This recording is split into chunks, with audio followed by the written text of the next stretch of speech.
안녕하세요, 큰별쌤 최태성입니다. 지금 저는요 전남 나주시 반남면에 있는 국립나주박물관에 왔습니다. 제가 사실 평소에 고대 영산강 유역의 동널무덤에 대해 관심이 정말 많았거든요. 그런데 이곳 박물관에서 동널무덤을 주제로 한 특별전이 열린다고 해가지고요 제가 기쁜 마음으로 이렇게 달려왔습니다.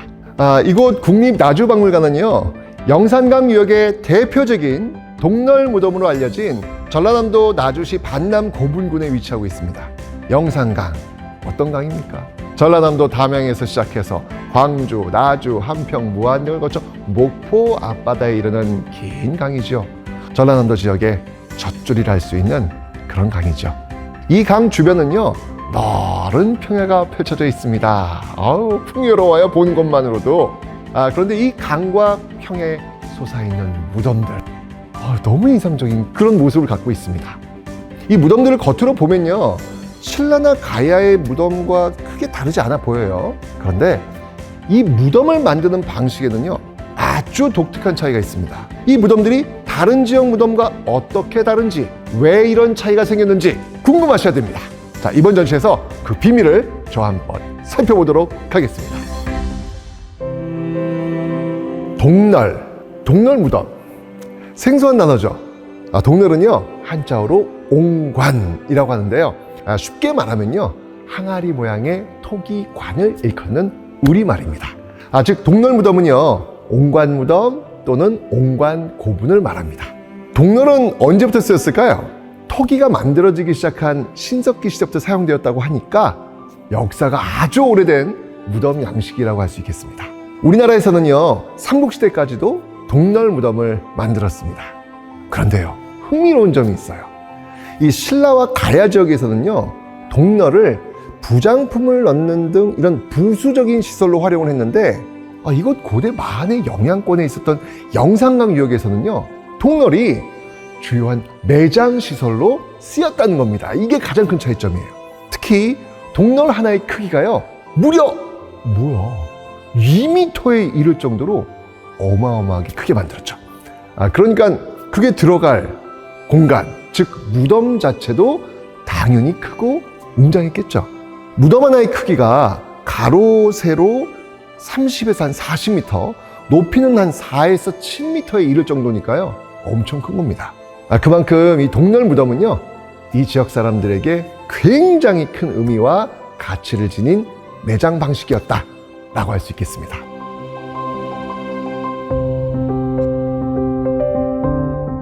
여러분들, 우리나라에서 동널무덤이 처음 발견된 시점은 언제쯤일 것 같으십니까? 놀랍게도요 그 시작은 일제강점기까지 거슬러 올라갑니다.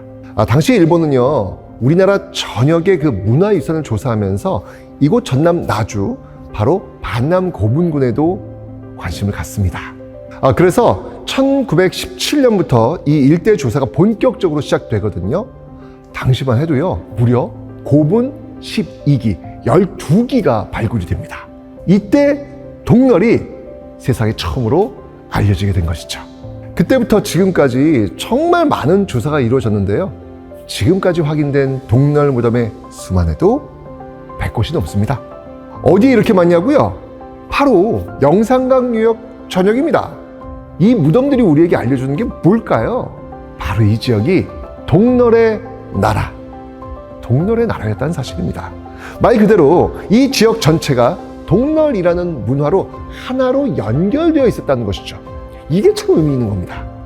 동널이 단순한 장례용 토기가 아니라 공동체의 상징, 문화적 정체성, 이 연결고리 역할을 했다는 증거라고 볼 수 있는 것이죠. 이번 전시의 제목이 참 멋집니다.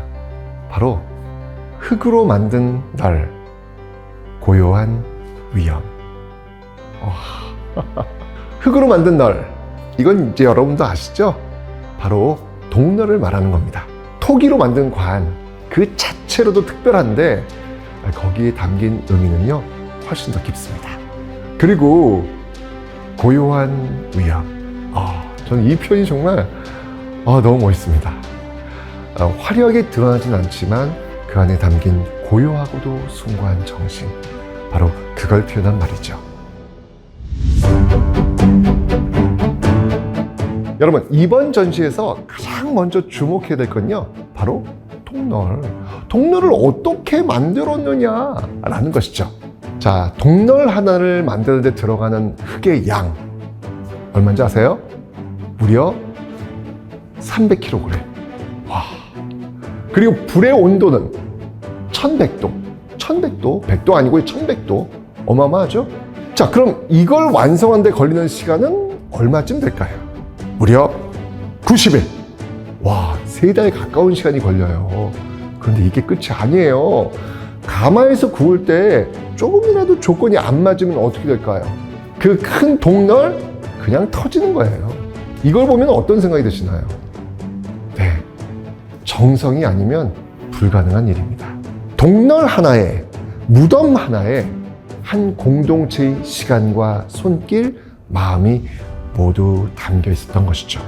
이렇게 시간과 노력, 최고의 토기 기술이 집약된 동널. 자, 그렇다면 도대체 누가 어디서 이걸 만들었을까요? 그 궁금증 이번 전시에서 꼭 확인해 보시기 바랍니다.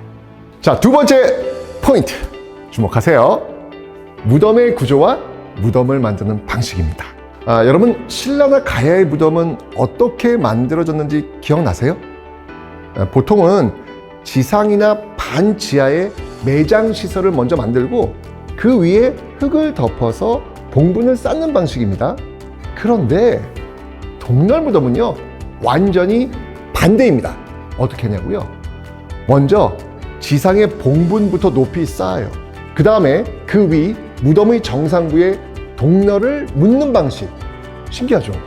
자, 이렇게 무덤을 먼저 만들고 시신을 나중에 묻는 방식을 뭐라고 부르냐면요, 바로 선분구 후 매장, 이렇게 부릅니다. 그런데 이 방식은요, 신라에도 없고요, 백제에도 없습니다. 오직 마한, 이 지역에서만 확인되는 독특한 매장 방식입니다. 그리고 여러분들, 이 무덤이 단 한 사람만을 위한 공간이 아니었다는 거, 이거 정말 흥미롭지 않나요? 누가 먼저 세상을 떠나면 그분을 위해서 동널 무덤을 먼저 만들고 그 이후에 다른 가족이나 친족이 돌아가시면 그 옆에 동널을 하나씩 하나씩 추가로 묻는 거죠. 이걸 뭐라고 하냐면요, 바로 추가장. 말 그대로 동널을 계속 추가로 장리하는 방식입니다. 적게는 2개, 많게는 11개의 동널이 하나의 무덤에 들어가는 경우도 있었습니다. 대단하죠? 심지어는요, 무덤 공간 부족하니까 부족하네, 어떡하지? 봉분을 더 올려요. 네, 봉분을 더 쌓아서 2층 구조로 묻는 경우도 있었습니다. 말 그대로 무덤 위에 또 무덤을 쌓는 거죠. 이걸 보면 여러분들 어떤 생각 드세요? 삶을 함께한 이들이 죽음도 함께한 겁니다. 그만큼 이 시대 사람들은 가족, 친족, 공동체의 유대를 정말 소중히 여겼던 것이죠. 저는 사실 이 고분을 보면서 이 부분이 정말 감동적이더라고요.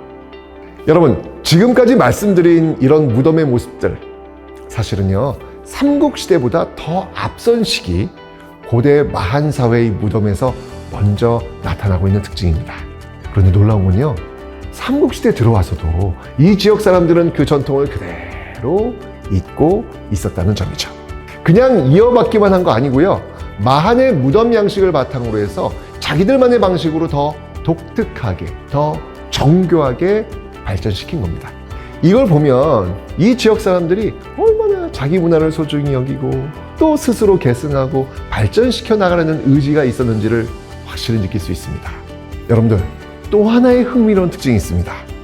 바로 무덤 위를 장식했다는 겁니다.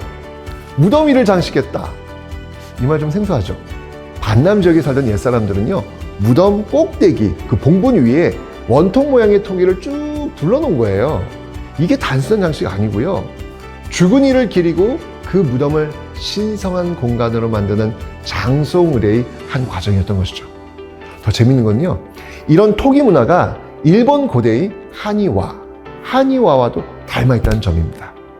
즉 고대 동아시아 사람들 사이에 이 문화가 서로 영향을 주고받은 흔적도 이 무덤에서 엿볼 수 있다는 것이죠.